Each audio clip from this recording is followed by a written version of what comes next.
Let's try to solve the next question, that is illustration number 71. And this illustration is related to passing of journal entries. Pass the necessary journal entries. Okay, शुरू करता.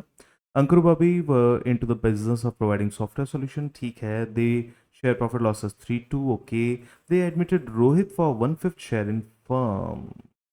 रोहित को इन्होंने 1/5 share in firm में लिया है. Rohit is guaranteed minimum profit of 2 lakh rupees. Any deficiency हो जाएगा. लेकिन मेरा मेन क्वेश्चन अभी दिमाग में ये चल रहा है कि अंकुर, बॉबी एंड रोहित तीनों का मिला के पीएसआर कितना बनता है. तो मैं ये मान के चलता हूं कि अंकुर और बॉबी के बीच का तो पीएसआर इतना ही है, और हमारे जो रोहित भैया आ रहे हैं उनका शेयर इन द फर्म है 1/5. तो 1/5 के अलावा जो भी बचा वो अंकुर और बॉबी के बीच में किस रेशियो में बांट दिया जाएगा, T2 में. और ऐसे एक नया रेशियो आपके पास में आएगा. यहां कैलकुलेट कर लेते हैं.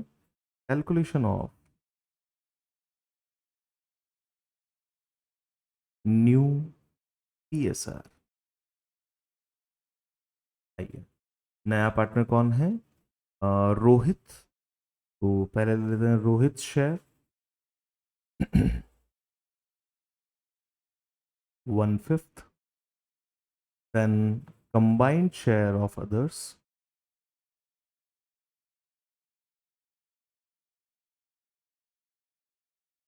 बाकी लोगों का कंबाइंड शेयर बनता है 1 - 1/5. 1 - 1/5 को करना थोड़ा टिपिकल हो सकता है, थोड़ा सा आपको वैल्यूज को एलसीएम लेके करना पड़ेगा, बट मेरे पास एक बहुत ही सिंपल सा सॉल्यूशन है. देखिए, एक चॉकलेट है रोहित के पास में टोटल आउट ऑफ 5 में से, तो बाकी लोगों के पास में कितनी रही, 4.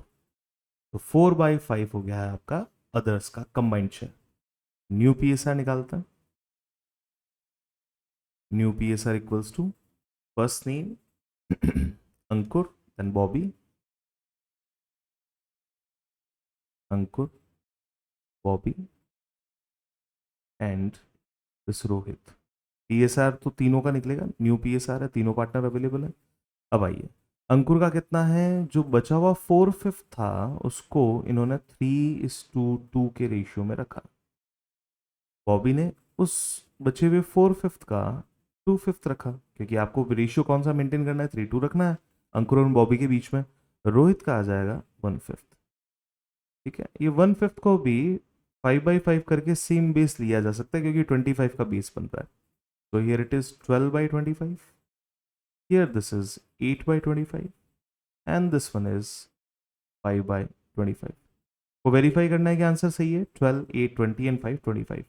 एलसीएम, न्यूमरेटर एंड डिनोमिनेटर अगर मैच हो जाते हैं टोटल, ठीक है, न्यूमरेटर की टोटल अगर डिनोमिनेटर के बराबर हो जाती है तो उसे रेशियो कहा जाएगा. इसको हम डिटेल में जब रेशियो पढ़ेंगे तो उसे आराम से पढ़ेंगे. Clear sir. ये पार्ट हो गया आपका न्यू पीएसआर का. अब आइए, कितने का प्रॉफिट, रोहित को गारंटी मिली है minimum profit of 2 lakh rupees की. ठीक है. Any deficiency in Rohit share will be borne by Ankur and Bobby in the ratio 4:1. ये भी ओके है. Losses for the year were 1 lakh rupees. 1 lakh रुपए का लॉस हुआ है. ठीक है सर. 1 लाख का लॉस हुआ है, तो मैं प्रॉफिट एंड लॉस अकाउंट में ही सारा एडजस्टमेंट कर लेते हैं. पीएनएल अप्रोप्रिएशन में लाना चाहे तो पीएनएल अप्रोप्रिएशन में लेके आ जाइए, कोई तकलीफ नहीं है. अप्रोप्रिएट ही किया जा रहा है, प्रॉफिट एंड लॉस को अप्रोप्रिएट करना profit and loss appropriation account में हो सकता है. तो आइए, सबसे पहले चलो मैं लॉस को ट्रांसफर कर लेता हूँ. कहाँ ट्रांसफर करना है, पीएनएल अकाउंट से पीएनएल अप्रोप्रिएशन अकाउंट में. So profit and loss appropriation account debit हो जाएगा. Profit and loss appropriation account debit to PNL account. और लॉस है हमारे पास में, it is of ₹1 lakh.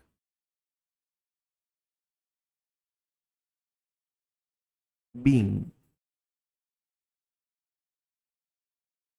Net loss transferred. ये हो गया आपकी फर्स्ट एंट्री. नंबर 2 पे आता है.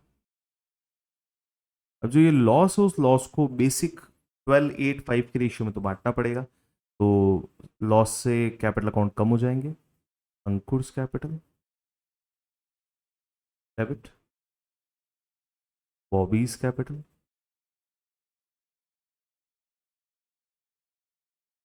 डेबिट, और रोहित्स कैपिटल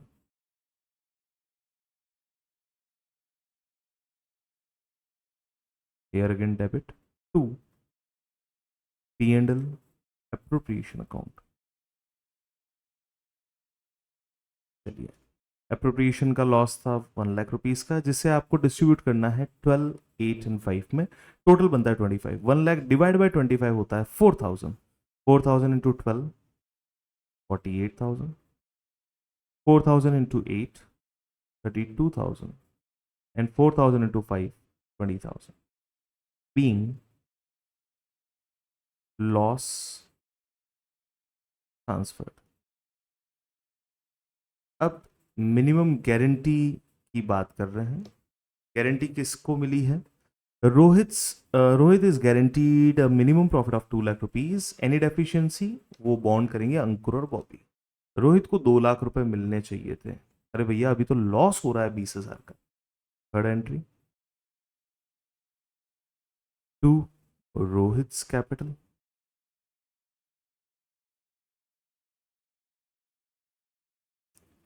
$20,000 के लॉस से, देखिए यहां समझा देता हूं, ये बेस वैल्यू है, 0 लेवल है ये। आपको लॉस हो रहा है 20,000 का, जबकि आपको प्रॉफिट मिलना चाहिए 2 लाख रुपीस का। तो अब आपको कितना डेफिशिएंसी फील हो रहा है यहां से लेके यहां तक का। ठीक है, 0 लेवल यहां पे बीच में अवेलेबल है, यहां से लेके यहां तक का, यानी कि 2,20,000 रुपीज का आपका पूरा डेफिशिएंसी का वैल्यू बनता है। रोहित के कैपिटल अकाउंट में 220। लेना किससे है? Ankur capital debit, Bobby's capital debit. किस रेशियो में? रेशियो हमारे पास 4:1 है। यहां लिख देता हूं बीइंग गारंटी एडजस्टेड।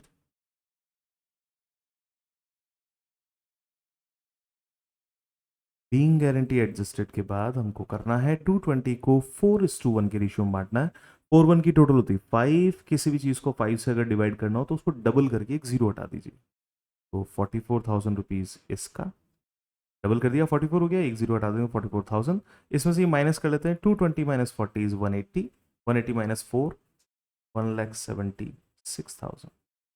और इस तरीके से हमारा सॉल्यूशन कंप्लीट होता है। ये तो केवल आपकी अंडरस्टैंडिंग है, इसको यहाँ रखने की ज़रूरत नहीं है। अगर आप कोई वर्किंग नोट बना के डेफिशिएंसी अमाउंट लिख के करना चाहें तो आप कर सकते हैं, कोई इशू नहीं है। अदरवाइज आपका आंसर इट्स ऑल करेक्ट। इस तरीके से इलस्ट्रेशन नंबर 71 इज डन। बढ़ते हैं अगली वीडियो की तरफ। तो आप लोग क्वेश्चन ज़रूर सॉल्व कीजिएगा। क्वेश्चन सॉल्व करेंगे तो आपको एग्जैक्टली बेनिफिट मिलेगा। और टाइमिंग ज़रूर नोट कीजिएगा कि आपको ये क्वेश्चन सॉल्व करने में कितना टाइम लगता है। सारा गेम टाइमिंग का है। जितना टाइम आप बचा पाएंगे उतना ही टाइम आपको अगले क्वेश्चन के लिए मिलेगा एग्जाम में, और ओवरऑल पेपर को कंप्लीट करने में एक्स्ट्रा टाइम मिलेगा। तो थैंक यू सो मच। अगर आपको लगता है कि ये वीडियो किसी और के काम आ सकती है तो प्लीज़ फॉरवर्ड करें और आगे से आके हमें प्रमोट करते जाएं। Thank you so much.